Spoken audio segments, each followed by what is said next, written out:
Le Cameroun encore traîné dans la boue à l'international, Paul Biya très mécontent. Une correspondance adressée au ministre des Finances, l'administrateur directeur général de la SNH, informe le ministre des Finances de ce que, Dame Judith Mangel, chef d'une des divisions importantes au MAFI, représentante du MAFI au conseil d'administration de CODCO, s'est mal comportée, en contredisant les positions de la SNH, et donc celles du Cameroun. Il poursuit en décidant unilatéralement de l'exclure et de la remplacer. J'ai l'honneur de porter à votre haute attention que, au cours de la session du conseil d'administration de la société Cameroun Oil Transportation Company, CODCO, du 24 mai 2023, qui s'est tenue à Paris, en France, votre représentante dans le dit conseil, Madame Judith Mangel, s'est illustrée par des prises de position contraires à celles du représentant de la SNH, manifestant ainsi publiquement une divergence de la partie camerounaise sur le dossier. C'est ainsi qu'elle n'a pas approuvé les résolutions proposées par Savannah Energy sur les activités bancaires de CODCO, le remplacement du président directeur général de CODCO, et le rapport d'activité de la société, a-t-il envoyé à Louis-Paul Motad.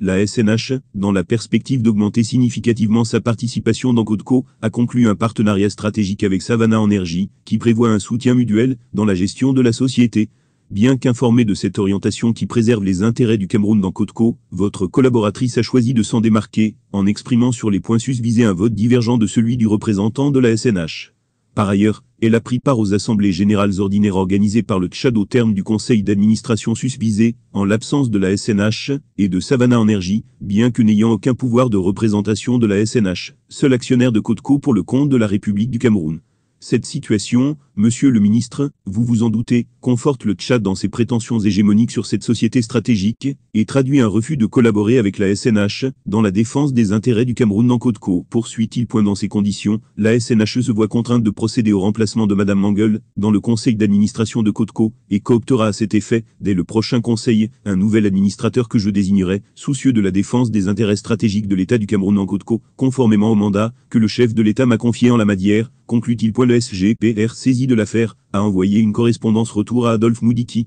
Monsieur l'administrateur directeur général, faisant suite à la note du 30 mai 2023, que vous avez adressée à Monsieur le Président de la République, j'ai l'honneur de vous faire connaître qu'il instruit le maintien de Madame Mangel Judith, dans ses fonctions de représentante du ministère des Finances au conseil d'administration de la société CODCO, conclut le secrétaire général de la présidence.